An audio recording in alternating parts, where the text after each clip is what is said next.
لن تنالوا البر حتى تنفقوا مما تحبون وما تنفقوا من شيء فإن الله به عليم۔ محترم ناظرین و سامعین، السلام علیکم ورحمۃ اللہ وبرکاتہ۔ آپ دیکھ رہے ہیں ہمارا خصوصی پروگرام جس میں ہم دین اسلام کے مختلف اور اہم موضوعات کے متعلق اہل علم کی رہنمائی میں سمجھنے کی کوشش کرتے ہیں۔ میں ہوں محمد ثاقب، اور آج ہم صدقہ فطر کے متعلق ضروری گفتگو کرنے جا رہے ہیں۔ ہمارے ساتھ تشریف فرما ہے مفتی انعام صاحب، جو مسائل میں گہری بصیرت رکھتے ہیں۔ مفتی صاحب، یہ بتائیے کہ صدقہ فطر کیا ہے اور یہ کیوں ضروری ہے، اور زکوٰۃ اور صدقہ فطر ان دونوں میں کیا فرق ہے؟ بسم اللہ الرحمن الرحیم وصلی اللہ علی النبی الکریم۔ صدقہ فطر یہ شریعت اسلامیہ میں مسلمانوں پر واجب قرار دیا گیا ہے عید کے دن صبح صادق کے وقت۔ یہ ضروری اس لیے ہے کیونکہ حدیث میں حضور صلی اللہ علیہ وسلم نے ارشاد فرمایا ہے کہ فرض رسول اللہ صلی اللہ علیہ وسلم زکاة الفطر طہرۃ للصائم من اللغو والرفث وطعمۃ للمساکین۔ اس کا مطلب یہ ہے کہ صدقۃ الفطر دو حکمتوں اور دو وجوہات کی بنا پر اللہ کے رسول صلی اللہ علیہ وسلم نے اس کو ہر مسلمان پر جو صاحب نصاب ہو اس پر لازم اور ضروری قرار دیا ہے۔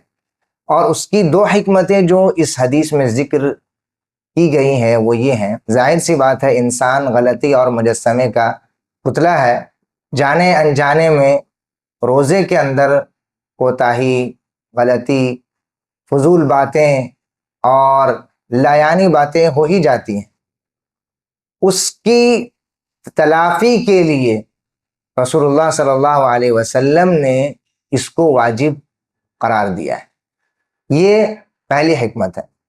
دوسری حکمت یہ ہے کہ اس شریعت اسلامیہ نے ہر موڑ پر اور ہر جگہ امت کے غریب اور محتاجوں کا بڑا خیال رکھا ہے، اور وہ اس لیے نکالتے ہیں تاکہ جو امت کے غریب لوگ ہیں وہ بھی عید کے خوشی میں ہمارے شانہ بشانہ چل سکیں اور وہ بھی ہمارے خوشی میں اچھے سے شریک ہو سکیں اور حصہ لے سکیں۔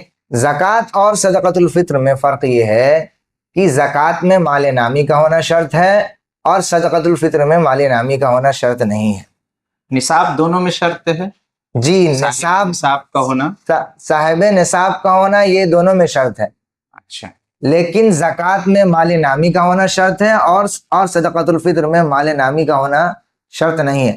مال نامی کا ایک تھوڑا سا مطلب جو ہے وہ یہ سمجھ لیں کہ مال نامی اس کو کہتے ہیں جو مال بڑھے، جی، یعنی انویسٹ سے بڑھے، چاہے اس کی مالیت بڑھے۔ ہاں، چاہے وہ انویسٹ کرنے سے بڑھے، چاہے اس کا ویلیو بڑھے۔ جیسے سونا اور چاندی، یہ اس کی ویلیو بڑھتی ہے اور روپیہ پیسہ یہ انویسٹ کرنے سے بڑھتا ہے۔ دوسرا فرق یہ ہے کہ اس کی زکوٰۃ میں 1 سال کا گزرنا شرط ہے اور صدقۃ الفطر میں 1 سال کا گزرنا شرط نہیں ہے۔ جی، تو صدقہ فطر کس پر واجب ہے، اور یعنی یہ کس وقت واجب ہوتا ہے؟ اور صدقہ فطر واجب ہو گیا، اب اس کا ادا کرنا کب مستحب ہے؟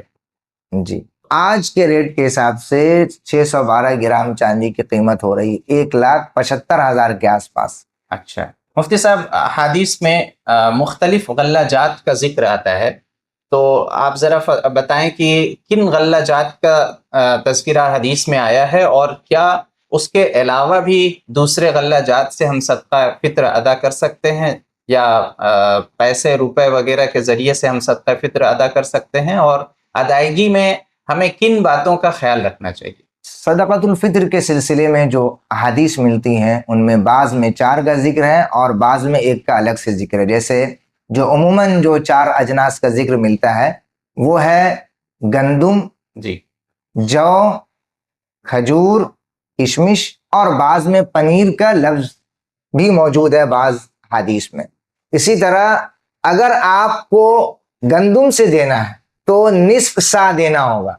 نصف سا کا مطلب موجودہ زمانے کے وزن کے اعتبار سے 1.25 کلو، احتیاطاً 2 کلو اچھا اگر آپ گیہوں سے ادا کر رہے ہیں تو. جی اسی طرح آپ اگر کھجور، کشمش، جو، پنیر سے اگر ادا کر رہے ہیں تو آپ کو 3.25 کلو اور 1 سا کا مطلب 3.25 کلو احتیاطاً 3.5 کلو ادا، یعنی 3.5 کلو کی جو قیمت ہوگی وہ آپ کسی جو ہے مستحق شخص کو دے دیں.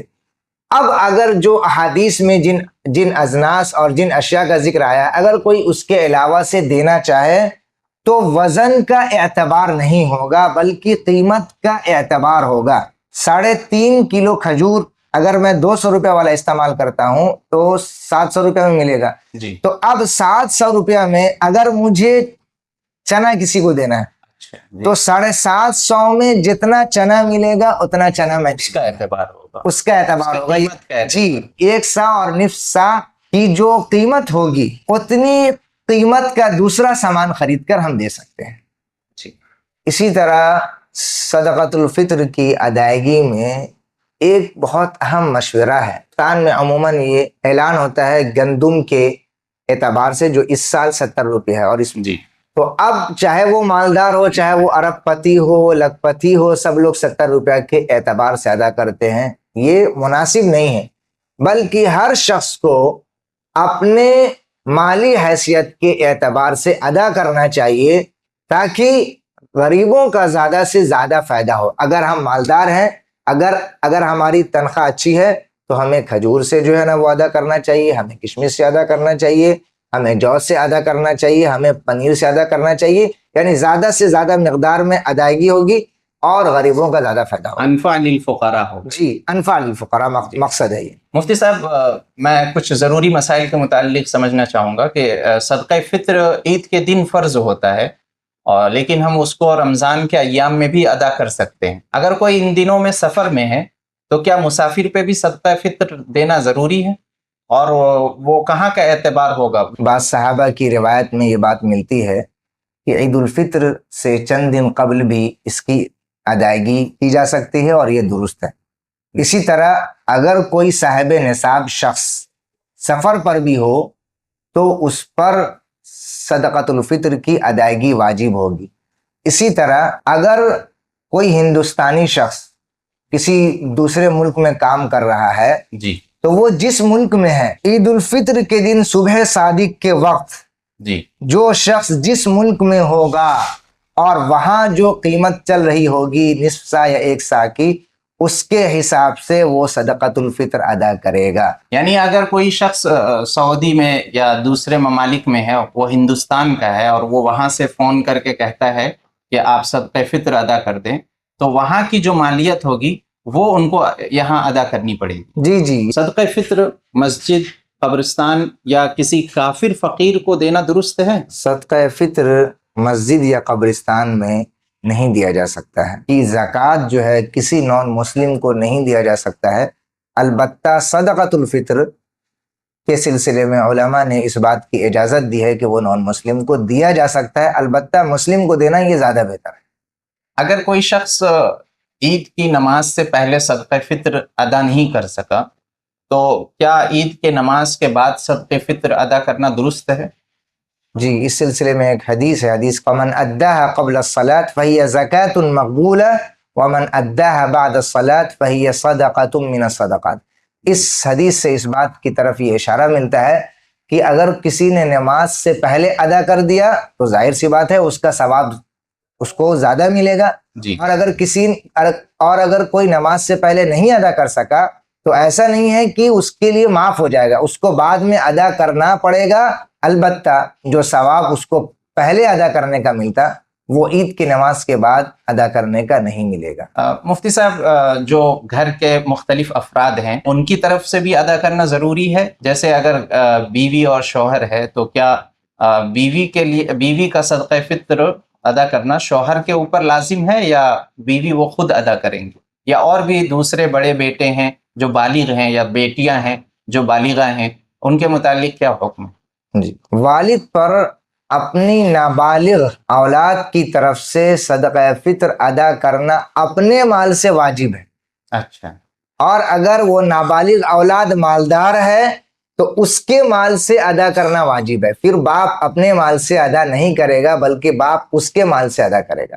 جی. اسی طرح صدقۃ الفطر جو ہے شوہر پر اپنا خود واجب ہے اور بیوی پر اپنا خود کا واجب ہے اگر وہ صاحب نصاب ہے تو.